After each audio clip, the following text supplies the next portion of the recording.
Class 12 दा lesson macro economic. तो बेटा शुरू करांगे पहला चैप्टर साडा अच्छी तरह से पहले पढ़ लांगे इनू कि मैक्रो इकनॉमिक की हैगा।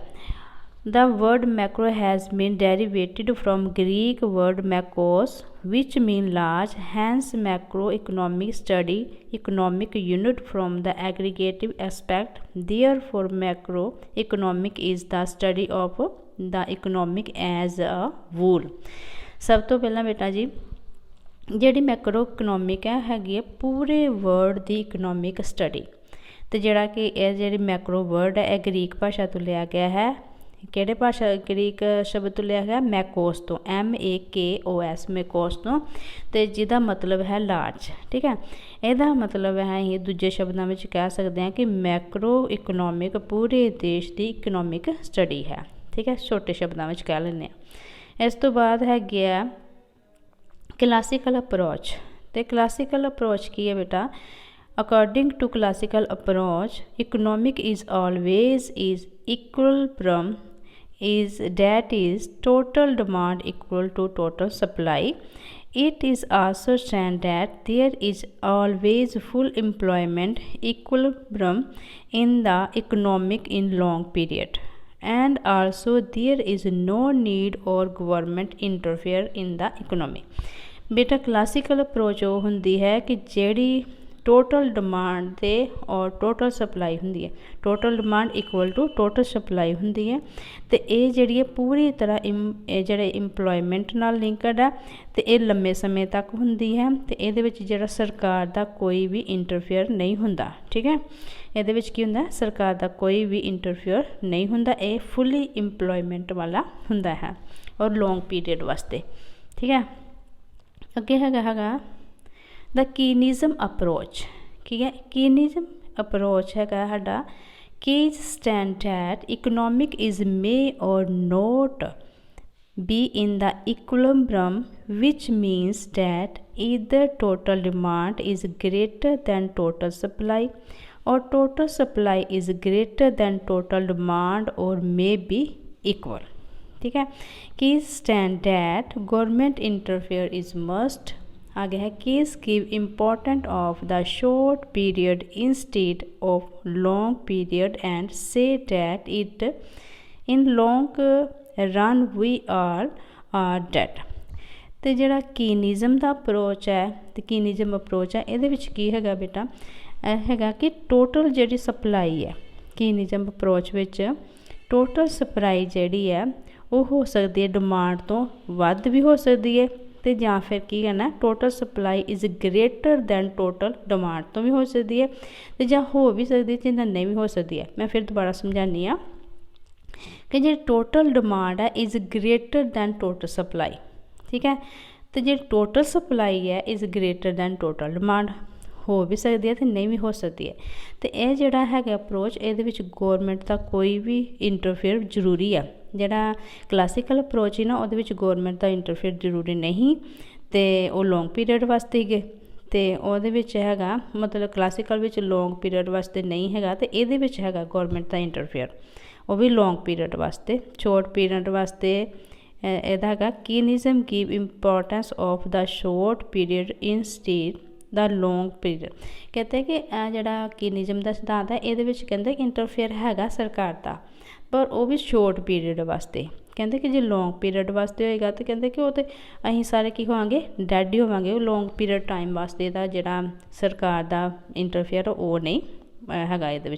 ठीक है, अगे है basic concept of in macro economic. सब तो पहला है good. A good refer to anything which has economic value and which is capable of satisfying a particular human wants for example pen and note. तो कहते कि यदा जो basic concept है मैक्रो इकनॉमिक का की है गुड्स वो चीज़ा ਜਿਹੜੀਆਂ ਉਹ ਚੀਜ਼ਾਂ ਜਿਹਦੀ ਇਕਨੋਮਿਕ ਵੈਲਿਊ ਹੁੰਦੀ ਹੈ ਤੇ ਜਿਹੜੇ ਕਿ ਕੈਪੇਬਲ ਹੁੰਦੀਆਂ ਨੇ ਪਰਸਨ ਨੂੰ ਹਿਊਮਨ ਬੀਇੰਗਸ ਨੂੰ ਸੈਟੀਸਫਾਈਡ ਕਰਨ ਵਿੱਚ ਜਿਹੜੀਆਂ ਕਾਬਲ ਹੁੰਦੀਆਂ ਯੋਗ ਹੁੰਦੀਆਂ ਜਿਸ ਤਰ੍ਹਾਂ ਕਿ ਪੈਨ ਲੈ ਲਓ ਤੇ ਨੋਟਬੁੱਕ। ਠੀਕ ਹੈ, ਅੱਗੇ ਹੈਗੀ ਇਹਦਾ ਕਲਾਸੀਫਿਕੇਸ਼ਨ ਆਫ ਗੁੱਡਸ। ਇਹਦਾ ਹੈਗਾ ਫਾਈਨਲ ਗੁੱਡਸ ਤੇ ਇੰਟਰਮੀਡੀਏਟ ਗੁੱਡ, ਕੰਸੈਪਸ਼ਨ ਗੁੱਡ।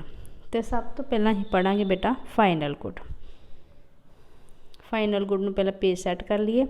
हाँ जी, फाइनल गुड हैगा good which are use directly for consumption or investment are termed as finally good like phone and laptop.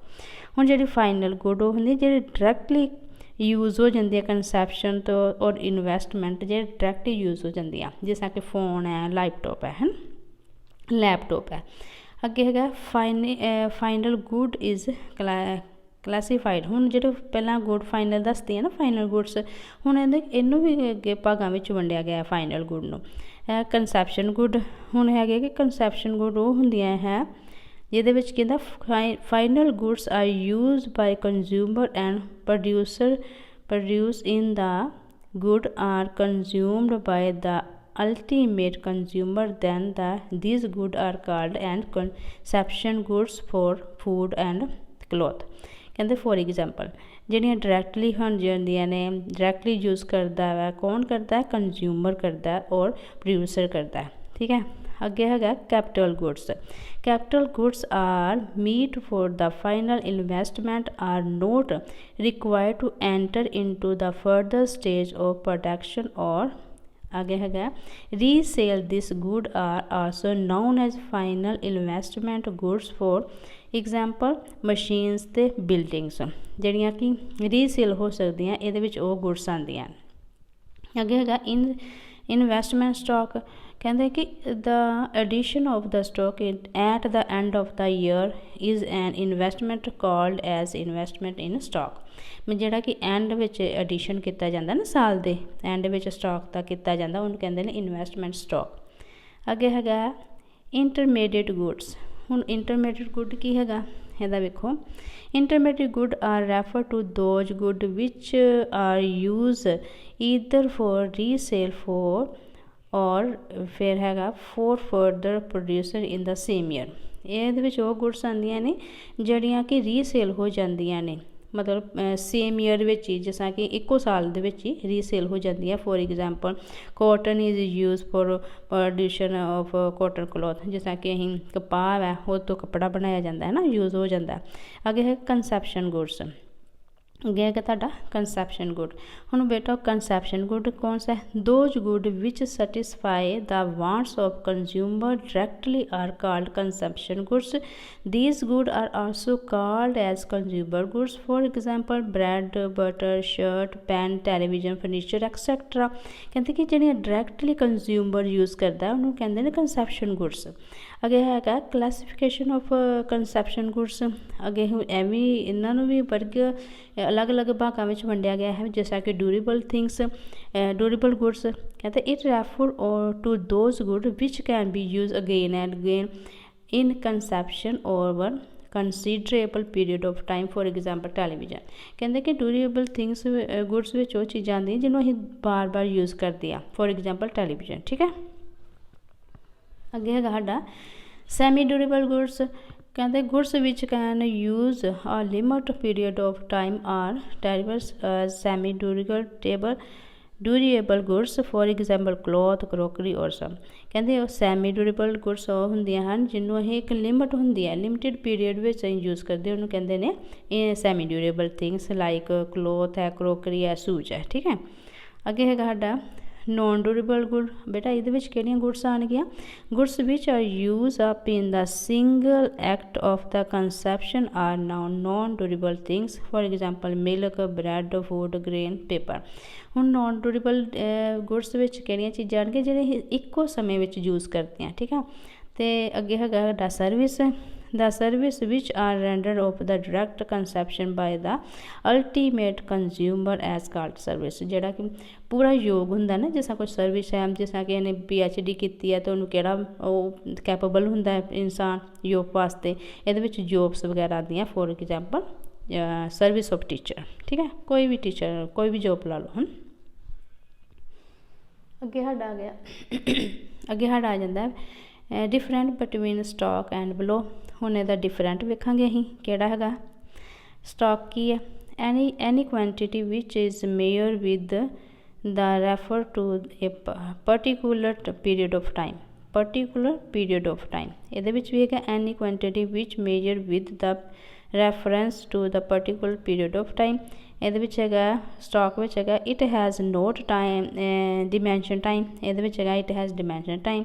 ਇਹਦੇ ਵਿੱਚ ਹੈਗਾ ਫੋਰ ਐਗਜ਼ਾਮਪਲ ਬੈਂਕ ਡਿਪੋਜ਼ਿਟ ਔਰ ਕੈਪੀਟਲ ਹੈਲਥ। ਇਹਦੇ ਵਿੱਚ ਹੈਗਾ ਕੰਜ਼ੰਪਸ਼ਨ ਔਰ ਇਨਕਮ ਇਨਵੈਸਟਮੈਂਟ। ਠੀਕ ਹੈ, ਡਿਫਰੈਂਸ ਤੁਹਾਨੂੰ ਨਾਲ ਹੀ ਮੈਂ ਲਿਖ ਦਿੱਤਾ ਹੈ ਬੇਟਾ ਪੂਰਾ ਅੱਛੀ ਤਰ੍ਹਾਂ, ਤਾਂ ਕਿ ਤੁਹਾਨੂੰ ਸੁਣਨ ਦੇ ਨਾਲ ਨਾਲ ਤੁਸੀਂ ਪੜ੍ਹ ਵੀ ਸਕੋ ਖੁਦ। ਕਦੀ ਕਦੀ ਪੜ੍ਹਾਉਂਦੇ ਜਲਦੀ ਪੜ੍ਹਾਉਂਦੇ ਜਿਹੜੀ ਪ੍ਰੋਨਾਊਂਸੀਏਸ਼ਨ ਆ ਉਹ ਗਲਤ ਹੋ ਜਾਂਦੀ ਹੈ, ਅਤੇ ਤੁਸੀਂ ਇਹਦੇ ਵਿੱਚ ਧਿਆਨ ਨਾਲ ਦੇਖ ਲੈਣਾ। ਠੀਕ ਹੈ, ਹੁਣ ਹੈਗਾ investment and it is type. Investment ਕੀ ਹੈ ਬੇਟਾ?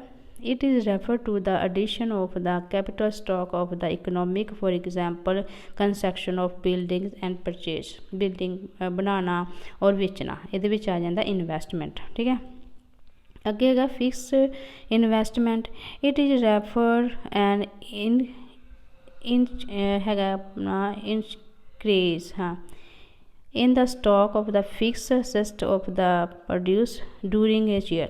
ठीक है बेटा, कभी कभी लाइट दे करके ना थोड़ी प्रॉब्लम हो जाती पढ़न च, तो तुसीं अपना पढ़न वाल ध्यान देना। प्रोनाउंसिएशन भी गलत हो जाए तो वो वाल भी ध्यान नहीं देना। ठीक है, तो यह हैगा फिक्स इन्वेस्टमेंट जी कि असीं पूरे साल वास्ते कर देने। ठीक है, अगे हैगा इन्वेंटरी इन्वेस्टमेंट। ये की हैगी आ? It is refer to the change in the stock which is difference between the closing and opening.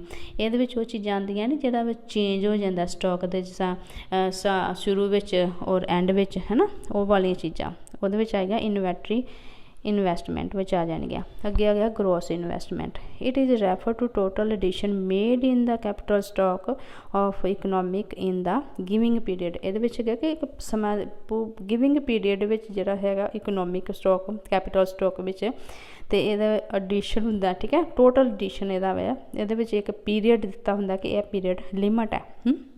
अगे हैगा नैट इन्वेस्टमेंट। तो इहदा है it is refer to the actually addition made in the capital stock of the economy is giving period. ये भी जो actually वो addition आ वो दसनी होंगी है, पूरे जो समा दिता होंगे वो पूरा टाइम दिता होंगे।